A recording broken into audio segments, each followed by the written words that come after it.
Hello, my name's Nick. I'm one of the housing advisors at the University of London Housing Services, and today I'm going to be running through our webinar, which is Finding Private Accommodation from First Steps to Moving In.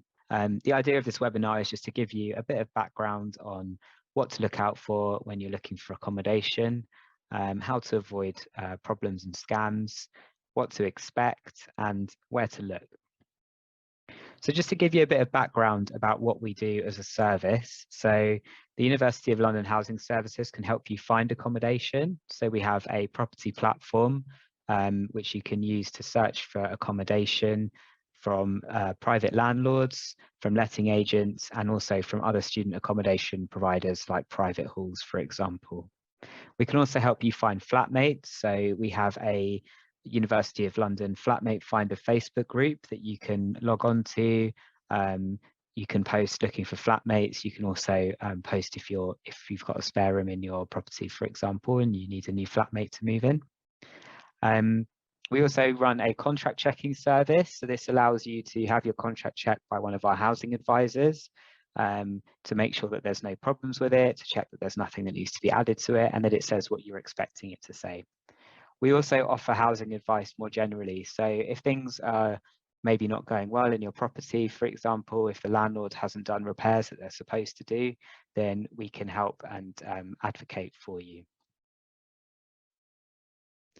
So I just want to start off by talking about the first thoughts that you might have when you're looking for accommodation. So there's a couple of things on the screen here that really you should be factoring into your decision. So the first one is the type of accommodation. So I'll talk about that in a minute, the different types of accommodation that are available. Also things like your budget. So how much can you afford? London is quite expensive, so you need to really factor that in. You also have to think about your flatmates. So a lot of people might meet people at university in various different places, maybe on your course, maybe in societies, maybe in your student halls. And someone that you're good friends with might not necessarily be someone that you'd actually enjoy living with. It's important that you think about what your kind of values are when it comes to living at home. You know, do you like a quiet space? Do you need it to be tidy? Are you more of a party person? Are you happy for things to be a bit more disorganized and, you know, happy to go with the flow? These are things that are important to consider because we do tend to sort of every year get some people who've fallen out during the course of their tenancy. So it's good to make sure, you know, that you're both on the same page about how much you like the washing up being done and things like that. You also need to have a think about location. So obviously London is a big city. You may not necessarily be able to be right next to your college, depending on your budget and your preferences. So you have to have a think about what locations are within an easy commutable distance of your college, assuming that we're all back to in-person studying next year. And, you know, just have a think about the sort of areas that you're maybe more familiar with. Have a look at different kind of journey times. You can use an app like City Mapper, for example, which will give you the timings and the bus, the tube, etc. And that should help you make your decision. Okay, so what are the options? So there's a few different options when you are looking at the type of accommodation. So the first that we will focus on mostly today is flats and houses. So that is where you rent a whole flat or a whole house from a private landlord. You may also choose to rent a room as well. Some landlords do offer individual room contracts, but that is slightly more uncommon. There's also private halls. So private halls are similar to university-owned halls, but run by private companies. The benefits of this is that they tend to include all the bills. So if you're in a flat or house, they tend not to be bills included. You'll have to pay bills separately. But in private halls, they tend to be one price for the rent, and that tends to include all of your sorts of utilities, all of your internet and things like that. All in one price. However, the issue that you will usually have with private halls is they do tend to work out a little bit more expensive. So the cheaper option usually tends to be in the sort of more standard private rented sector of flats and houses. There's also resident landlords. So on that picture there, we've kind of put a floral bedspread, which kind of suggests, you know, you might be sort of the lodger of an older person, for example, but that's not always the case. So resident landlords, the landlord that you live with, can be a young person. It can even sometimes be a student, someone whose parents maybe have helped them get a property for while they're studying. Benefits of a resident landlord is that they live in the property, so they might be more willing to, for example, do repairs. Sometimes they do tend to end up a little bit cheaper as well, but obviously the negatives of it is that your landlord, does live in the property, so that might somewhat restrict your freedoms within the property. There may be a bit of a power imbalance there. The person who gets the final say on how things are run in the house is most likely to be the person who owns the property. So it's just something you need to bear in mind. So as I said before, so shared flats and houses, they normally are the preferred option for most students. They tend to be kind of a bit cheaper normally. So it's sort of more likely that people may decide to go for them. There's also just a lot of them around. Generally, we would recommend that the best size of group to go for is between 3 and 5 students. The reason for this is just because there's more of those size properties around. Once you go below 3 people, it does tend to be a bit expensive. So 1 and 2 bedroom flats tend to work out a bit more per person than say a 3 or 4 bedroom flat or house. Once you go above 5 students, then the problem you're going to have is more just around finding properties big enough. It can be more difficult to find, say, a 6 bedroom property. So if you find that you are a large group looking together and you're struggling, then you may find that it's better to split up into 2 groups and maybe try and find something nearby each other. It's also, as I said, it tends to be a bit more cost effective. You can share bills. They're not usually included in your rent, but they do tend to work out a bit cheaper than going for a more kind of bills included formal student accommodation route. And the one thing to bear in mind is you will have joint liability. So that's, to explain what that is, when you're on a contract with a group of people, so say you have one contract for a whole property, then you're what's known as jointly and severally liable. And this basically means that all of you are responsible for the full rent in the property. So say, for example, there's 4 of you and you're all paying £500 a month for your rooms, and that's totaling a rent for the whole property of £2,000 a month. So what happens with joint liability is that if one person doesn't pay that rent, so there's £500 kind of outstanding from your monthly rent that has been unpaid, then any one of you could be legally asked to pay that amount of money. So if one of your housemates ends up in arrears, then that could end up being your problem. So it's really important to bear that in mind when you're thinking about who you want to share with and whether you sort of trust them to be reliable and to not leave you in a situation where you could end up liable for their rent. So in terms of places to look, so the first one that I would recommend is our property platform. So you can log on to our website. There's also an app as well if you've got an iPhone.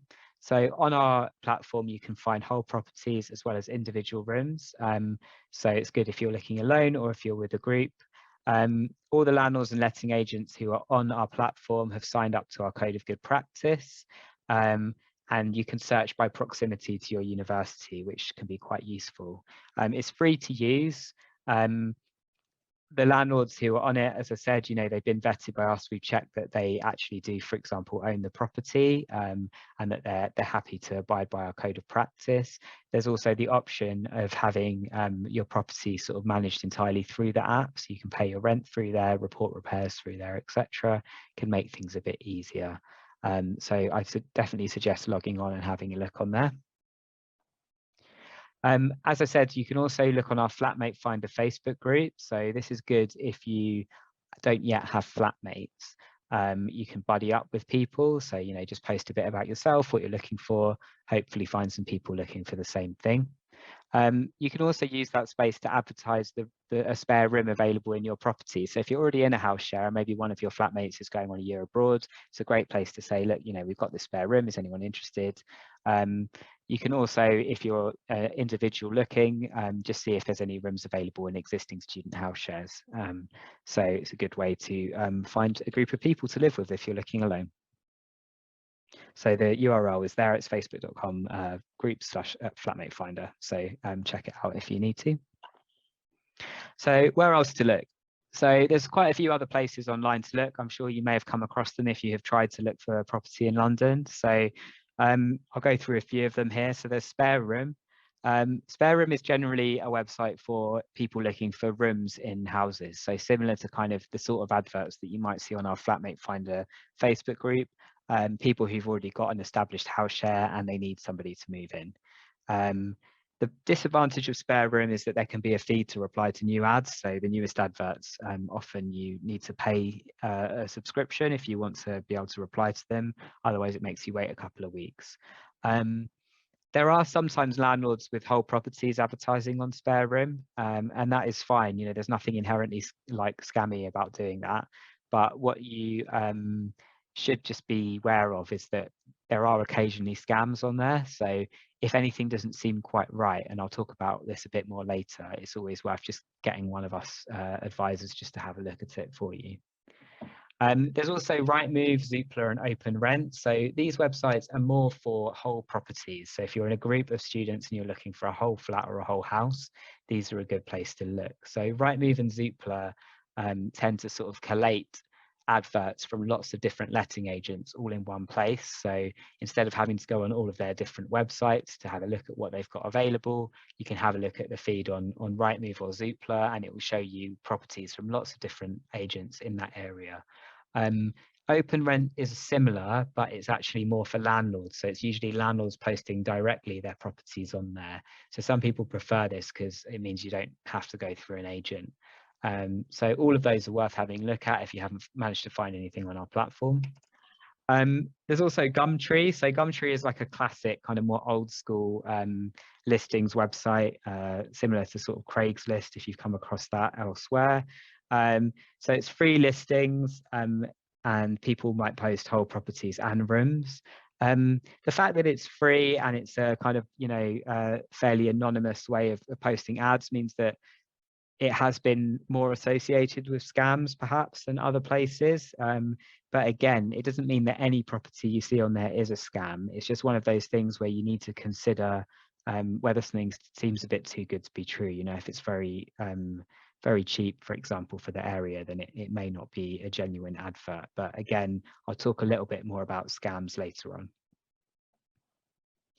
I just wanted to mention a bit about COVID-19 and finding accommodation. So we have a lot of questions about COVID-19, and we do have a FAQ in relation to COVID-19 and housing on our website. So have a look at that if you have more questions. But one of the main questions we get is, you know, should I be looking for accommodation?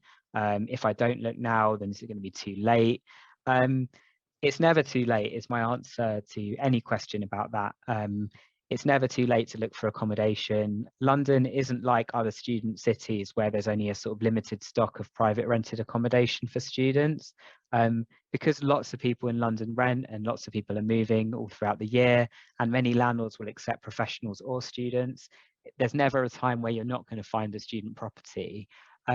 Generally, when you're looking, it's best to look sort of maybe 2 months in advance. I would say any earlier than that, then you may find that there's less accommodation around.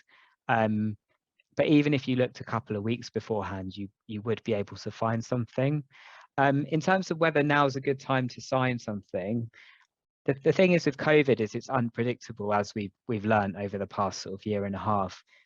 Things can look like they're improving, and then the situation can very quickly change. So my main advice around COVID-19 and finding accommodation is that if you have any sort of hesitancy around moving to London during COVID time, so say, for example, if there's another lockdown, if you know that you just wouldn't be coming to London, then I would hold off for a bit because we don't exactly know what's going to happen. You can always find something a bit nearer the time when things are clearer. The disadvantage of signing and then not turning up to move into your property is that you won't be able to get your money back, and you probably won't be able to get out of the contract either. There's no rights for tenants to leave the contract just because there's a COVID lockdown. So you'd still have to pay rent even if you decided not to move in. And that would persist until the landlord either allowed you out of the contract or found an alternative tenant. and then finding an alternative tenant wouldn't necessarily be at their own cost. It's very likely that they would charge those fees to you. So this is why it's really important to make sure that you are sure that no matter really what happens next year, if all your lectures did end up being online, I mean, hopefully they won't based on the current projections, but you know, you need to just consider these possibilities. If you're thinking that you wouldn't, you know, if you're thinking you would move to London no matter what, then by all means sign a contract now. If you're not quite so sure about that, I would just hold off and just see how things go with the reopening. There's also things around sort of virtual viewing. So a lot of viewings are virtual at the moment and how to avoid scams. I will talk about that in a bit more detail later. And I'm also going to talk about holding deposits, and I'll mention COVID at that point.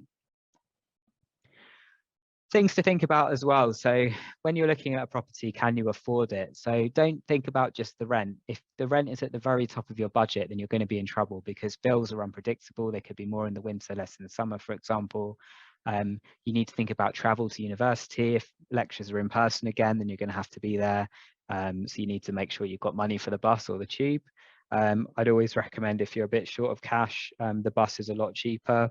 You can get unlimited travel within 1 hour for £1.50 or £1.55, I think it is at the moment. So that's an important thing to bear in mind, because the tube can be a lot more expensive and it has peak and off peak, whereas the bus doesn't. Think about uni expenses, so books and other things, you know, technology, etc. You need to make sure that you have got money for that. As well as food and leisure, you know, you do still want to have a life. You don't want to bankrupt yourself so much on rent that you can't afford to have any fun at all. Make sure you can afford it for the whole term. Remember that most contracts are 12 months and your loan is not really designed to cover that amount of time. So it's important to make sure that you've budgeted, and you know, if it's looking like you are going to be a bit short, think about whether you can afford it or whether you might need to get a part-time job, perhaps out of term time, to you know, to afford that. Remember that groups of students are jointly responsible for rent, as I talked about before. You need to make sure that it's not just you who can afford the rent. It needs to be everyone in your group. There's no point getting somewhere if you know that someone is going to be really struggling to pay the rent, because it could come back on you. If they don't pay it, again, if you're jointly and severally liable, you could become legally liable for that debt. Your guarantor can be legally liable for that debt, and you could end up being the one who pays the money. So it's really important you have had an honest discussion about what everyone's budget is, and make sure that you're working within that when you're looking for somewhere.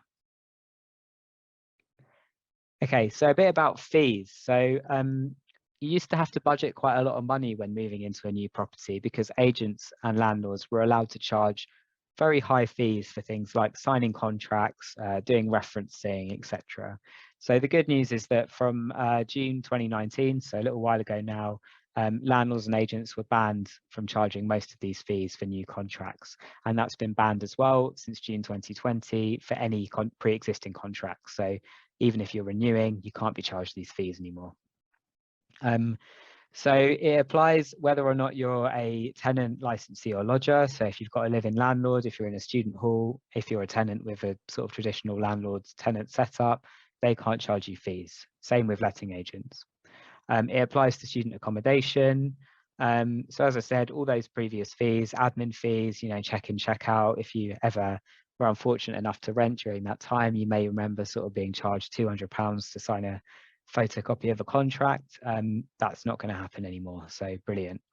And as I said, yeah, it applies to all existing contracts now. So any renewal fees you might have in a previous contract, they should no longer apply. So there are still a few fees that are still relevant. So while all of those fees I mentioned aren't sort of relevant anymore, there's a few here that you do still need to bear in mind. So if you lose your key, you can be charged the cost of cutting a new one, and that should be evident. So they can't just say, you know, keys cost £100. They need to show the actual cost that they paid, you know, to the locksmith or whoever it was they got to cut a new key. If you need to swap tenants, so as I mentioned before, you know, say for example, you sign a 2-year contract and halfway through, one of your flatmates goes and does a year abroad, so at the 1-year point, and then you need to find a new flatmate. That's known as an assignment or a tenancy swap. So at that point, they could charge you a little bit of money to amend that contract. So that would be a £50 charge normally. There is guidance that says it should be capped at £50 unless they can prove that it's significantly more expensive. So they would need to sort of have receipts basically if they try to justify a higher cost. If you want to end the contract sooner than the agreement allows, so say if you already decided to get that year abroad and leave halfway through a 2-year contract and there was nothing in your contract allowing that, then you would need to pay, it's usually quite expensive, to be honest. It's the cost of the landlord's reletting fees. So if you do think that you're going to leave before the end of your contract, it's important to try and put something called a break clause in, but we can talk about that a bit later. If you pay your rent late, you can be charged interest. Sorry, it says interested there. It should say interest. This is capped at 3% above the Bank of England base rate. So the Bank of England sets the interest rate and it's currently 0.1%. So in your contract, they should say that they can only charge you 3% interest, or which would currently work out to be 3.1% with the Bank of England base rate in mind. You can have a look on our website. I've got a link here for our information about the Tenant Fees Act. And of course, if you've got any questions, you're always welcome to ask them at the end of this webinar, or you can give our office a ring. Okay, so talking a bit about scams. So make sure you're cautious. Don't use money transfer services. If anyone's telling you to send money or MoneyGram, Western Union, that kind of thing, don't do it. It's very likely a scam. They're completely untraceable.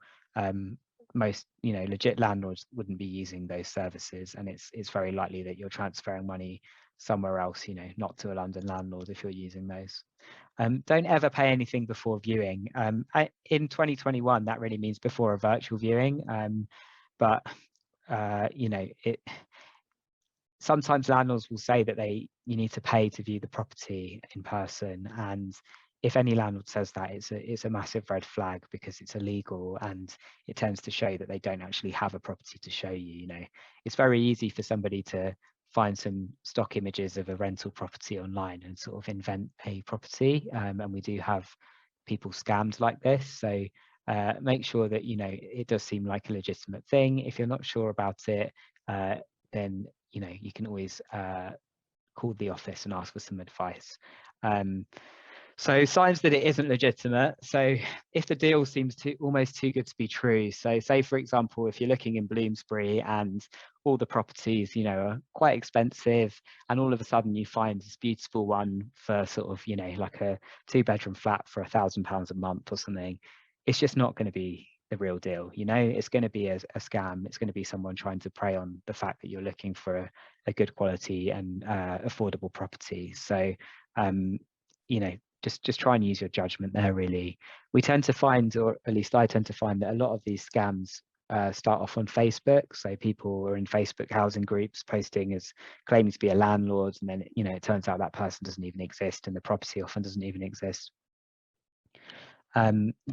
It's a bit more difficult, as I said, in the era of virtual viewings, but we'll talk a bit more about what you can do there. But if in doubt, just ask us. Make sure that you get in touch, give us a ring. We can have a quick look over it and give you our opinion pretty quickly normally.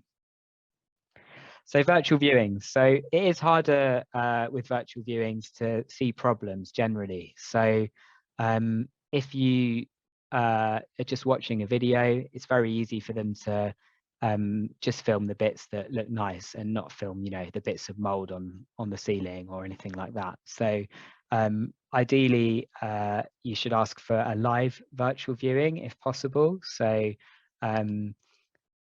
if they are only offering you pre-recorded, make sure that you have a list of questions ready. So if there's anything that you're worried about, is there mold in the property, is there building work going on outside, things like that, then make sure you ask. Have a think about things like, has it got the furniture that I need? Will the landlord provide that? You can ask to see a floor plan to get an idea of space. So, how big each room is.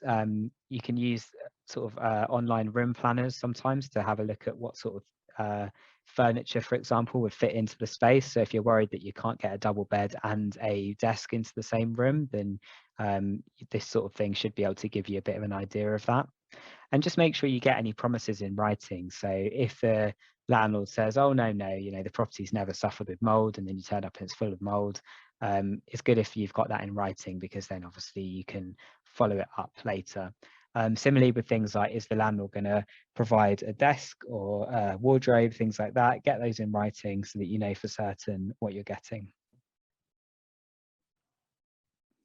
Okay, dealing with letting agents. So at some point when you're looking for accommodation, it's very likely that you are going to have to deal with letting agents. If you're lucky and you go through something like Open Rent and it's a direct thing with the landlord, or if you go through our platform and it's direct with the landlord, then you may not have to. But mostly when you're looking on things like Rightmove and Zoopla, then you will definitely come across letting agents.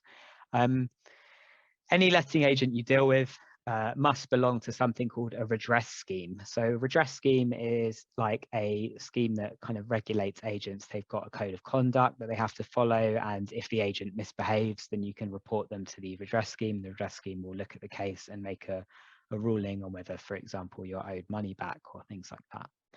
There's only two redress schemes that exist. The logos of them are at the side here. So the Property Redress Scheme, sometimes known as the PRS, and the Property Ombudsman, sometimes named as the TPO. So the two of them are the only two schemes that an agent can be a member of to be operating legally. If they're not a member of a redress scheme, then they're not legally operating as a letting agent, and I would strongly recommend that you don't sign up with them.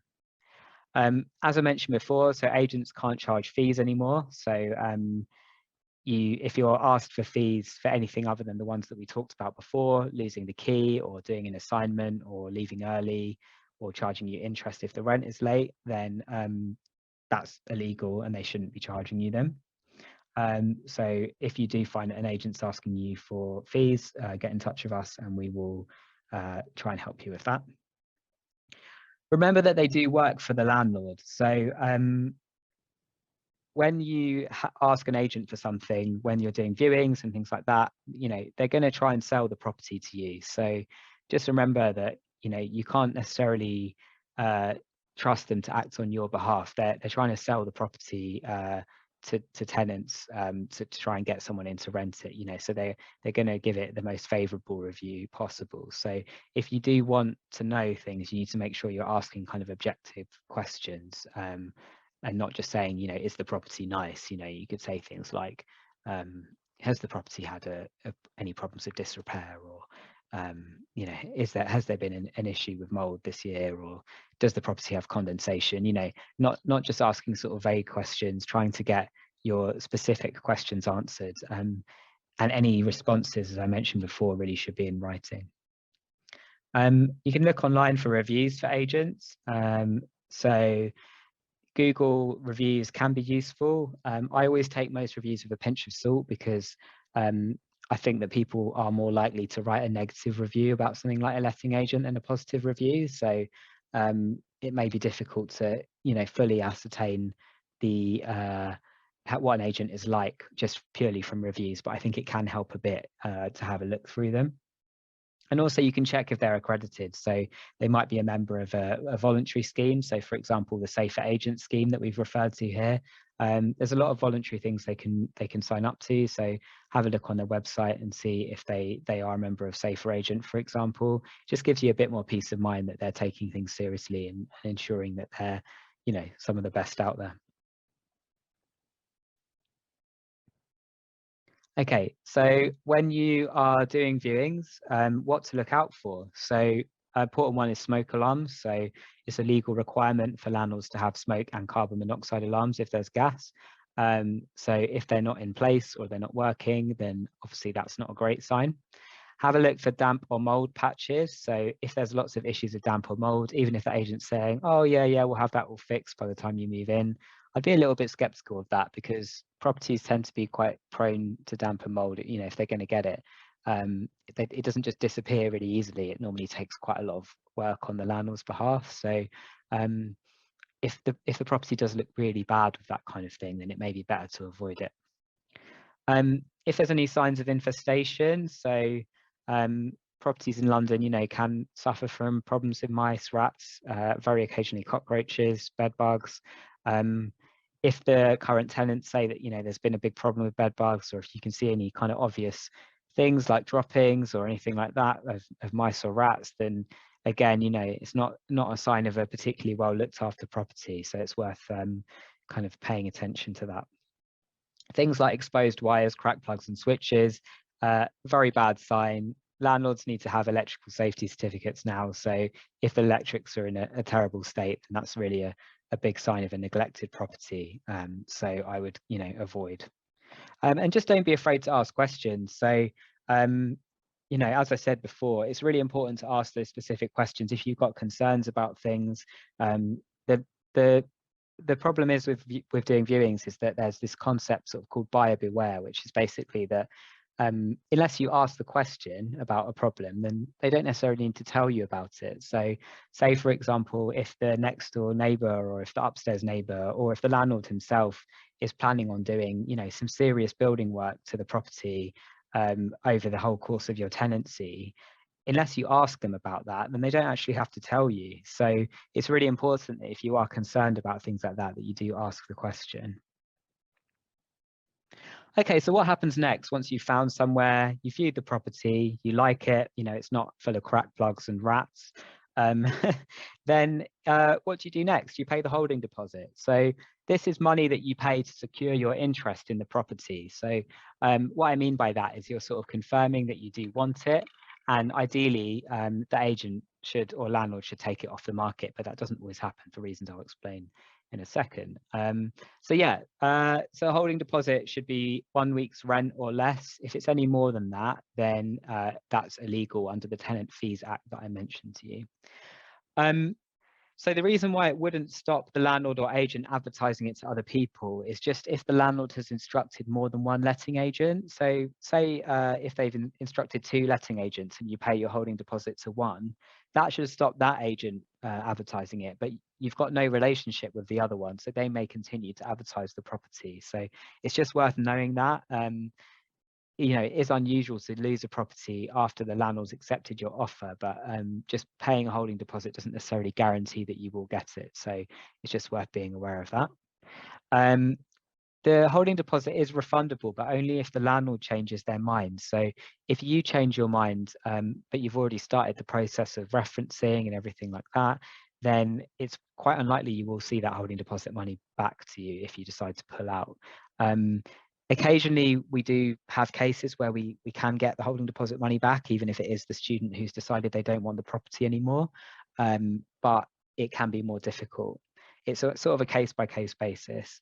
If the landlord pulls out, maybe they decide that you're not the right tenant for them, or they decide that they're not renting the property out after all, or any other reason, then you should get the holding deposit back. As I said before, so before you pay it, make sure your offer is very clear in writing. And if there's anything you need in the property, for example, certain amounts of furniture, or in the contract, so a break clause to end the contract early, then make sure that is included at this stage. There's no good trying to get a break clause or try and negotiate new things with the landlord after you've paid the holding deposit and your offer has been accepted, because you've got a lot less bargaining power. Also, if you do go ahead with the property and the landlord sort of says, yep, that's fine, we want you, then the holding deposit amount of money you paid won't necessarily be refunded to you, but it normally be deducted from the rent or damage deposit that you owe. So you'd pay less damage deposit or less rent by the 1 week that you'd already paid in holding deposit. So at this point, after you paid the holding deposit, they'll probably ask you to do some additional things. So one is your right to rent check. So this is a check that you need to do to rent property in the UK. So it's to prove that you've got sort of the right immigration status to be renting. They'll usually ask for your passport if you're a British citizen, or your visa, or your sort of settlement status if you're a sort of EU citizen. So you'll need evidence of this before you're able to sort of have the keys to move in.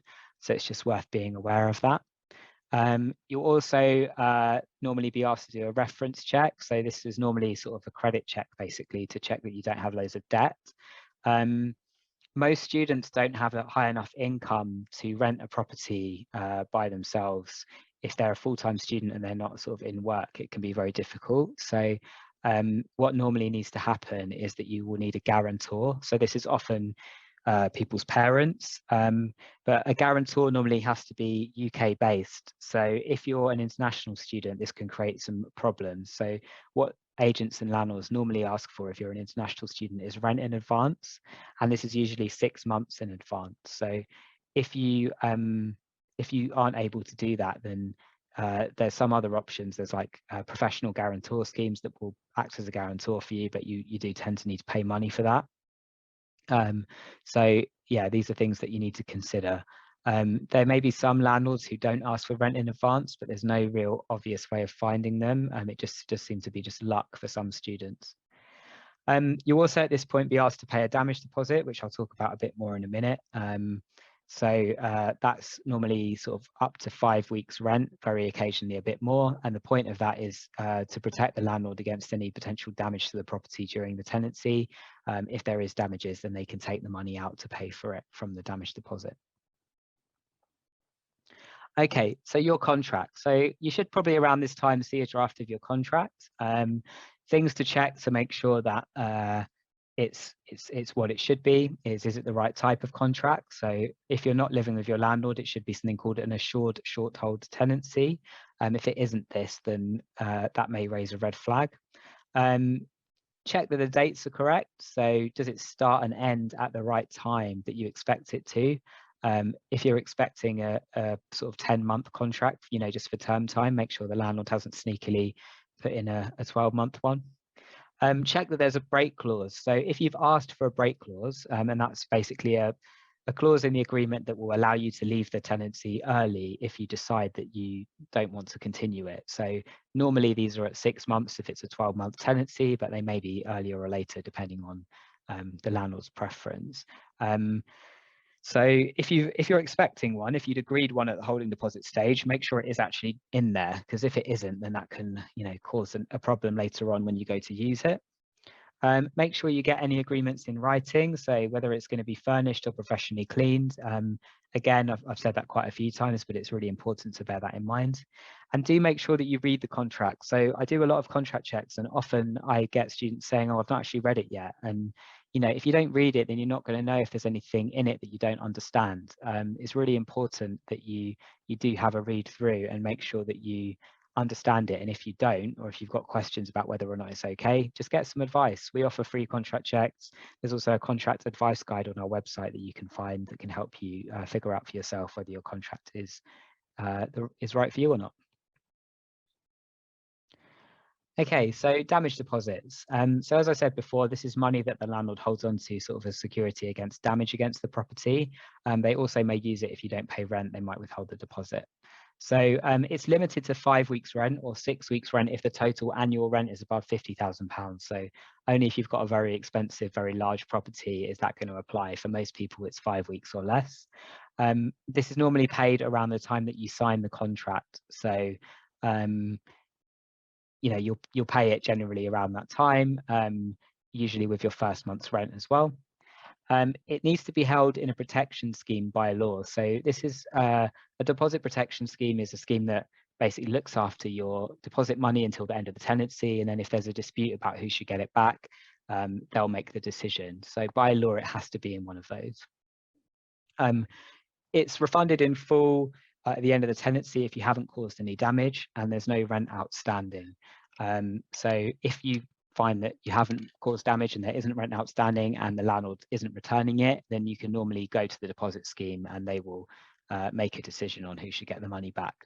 I've said there before that it should be held in protection scheme by law in most cases. So the few cases where it isn't is if you live with your landlords and you don't have an assured short hold tenancy as a result, then normally in that case, you don't need to have your deposit protected.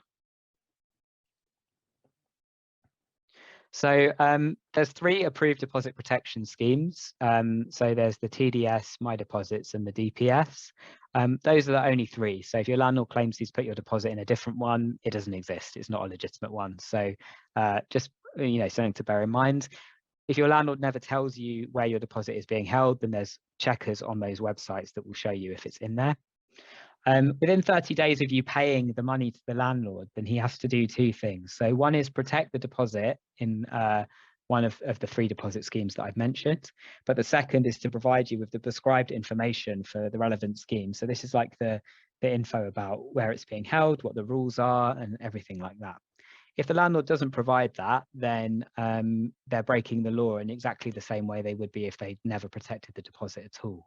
And the good thing about deposit protection is that if they don't protect it, then you can take them to court for between 1 and 3 times the value of the deposit. So if the deposit was £1,000, then you could take them to court for £3,000 plus your deposit back as well. So it can be quite good to check whether or not your landlord has protected it, because if he hasn't, then there's quite a big penalty there. Okay, so setting up home. So once you've moved in, you've signed your contracts, you've found your property, paid your deposit and your rent. Things to do when you first get there. So the first is to read the meters. So you'll probably have an electricity meter, and you'll also have a gas meter if there is gas in the property. There might also be a water meter. So make sure that you read the number on it, and then contact the utility companies, set up a new account and let them know the meter reading. If you don't do the meter reading, then there's a risk that you could end up paying for some of the previous person's gas or electricity or water usage. So that's why it's important. You can set up new accounts. So there may already be a utility provider in place, and it's always worth checking your contract to check whether or not you need to ask permission to change the utility provider. But assuming that you don't need to do that, or that you've got the permission, then what I would normally do when I was trying to find a utility provider is to go on a comparison website. There's quite a few around, and you can just compare different deals for electricity and gas, make sure you get the cheapest one. Just don't sign a contract for your electricity or gas that's longer than your tenancy, because then it can be difficult for you to get out of it. You need to sort out your council tax exemption. So council tax exemption is for full-time students, and there should be evidence that you can use to get that available from your university or college. So just get in touch with them and download the council tax exemption letter, and then you need to send that to the council.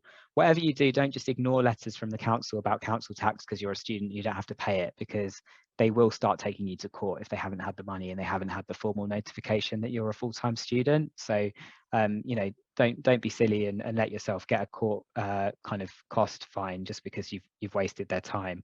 Make sure that you do send off that exemption. There's also an inventory you'll normally be given. So this is like a list of everything that's in the property and the actual property itself and the condition it's in, whether there's any marks on the walls or stains or things like that, any damages. Have a look through this inventory and make sure that there's nothing inaccurate on it. So if there's a big hole in the floor and it's not on the inventory, make sure that you put it on there and also report it, because otherwise you could end up liable potentially for the cost of kind of rectifying the problem if they think that it was caused by you if it wasn't on the inventory. Make sure you take photos.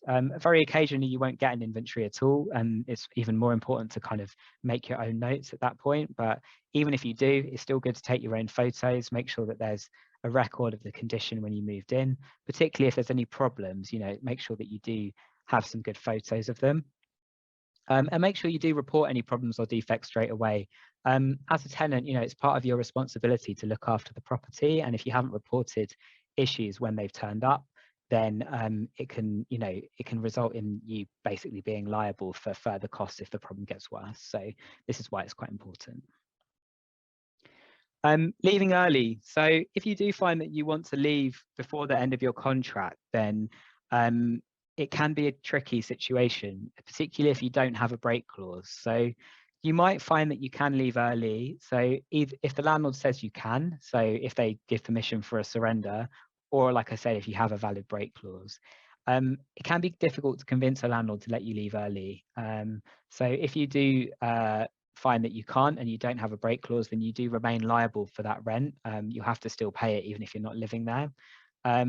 You might be able to assign your tenancy to someone else. So if it's just your room, then you could give it to another person to move in and get them to pay the rent. You'd need your landlord's permission to do this. Or if it's the whole property, then you might need to pay for re-advertising costs for the landlord to fill the whole property. If you do leave things behind, then your landlord has to follow a legal process before disposing of your stuff. They can't just throw it all in the bin. So bear that in mind. If you do find that a landlord has got rid of your stuff or is threatening to, then get in touch with us and we can help you with that. All right, so some useful information that you might find in the housing guide. So you can get our housing guide on our website. I may have mentioned before, housing.london.ac.uk. It's a really useful document. It has lots of information that you may find helpful when you're looking for housing. So one of the main ones is the average rents guide. So that's on page 26 of the housing guide. As you can see there from the picture, so it'll give you an idea of your weekly rent, not including bills.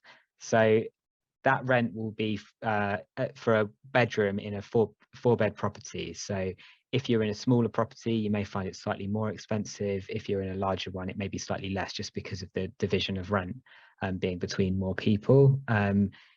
It's not 100% sure though, but this should give you some indication. The same again for utilities. So page 28 of the housing guide, it's the same setup. So it's the average cost for someone in a 4-bedroom house for an individual. Have a look on there and it will help you a little bit towards your budget. The map itself is quite useful just because it shows you the most expensive areas. As you can see, most of the sort of University of London colleges are based kind of near this NW1, W1 area, WC1. So that is probably the most expensive area that you could really be going for. You may find slightly more expensive ones in West London, but either way, it does start to get cheaper as you go further out. So that's just something to consider. Okay, so where can you get advice from? So the first one is from us. So as I said at the beginning of the presentation, so the University of London Housing Services runs a private housing legal advice service where we can give you advice on before you move in. So if you want your contract checked, or if during or after your tenancy there's some problems that you need a bit of legal advice on, you can book a free appointment with us and we will help you out. You can also go to your college's student services team. So many colleges will have a advice service that can give advice on some housing issues. So you can always speak to them. There's also Shelter. So Shelter are a really great charity that run a helpline and it's open every day of the year. So you can always get in touch with them for some quick advice. If you qualify for it as well, if they can also book you in for an in-person advice appointment. There's also Citizens Advice as well, so they offer free advice to people in the UK on various issues, and one of those is sort of housing related, so you can get in touch with them too. Okay, so our contact details are here. You can get in touch with us either by email or phone, or you can visit our website for more information about the service and about sort of your rights in housing. We have our housing guide on the website that I mentioned a couple of times in this presentation. You can also reach us on social media, so we're on Facebook, Twitter and Instagram. So do follow us on there. We post quite good updates about things to do with your rights and also if we're running any events. We do in sort of non-COVID times see students in our office. At the moment we're between offices, so as soon as we've got an office that you can come and visit at and we're open again, we will announce that on our website, so keep an eye out for that. Thank you very much for listening to the presentation today, and I hope you enjoy the rest of your time at the fair.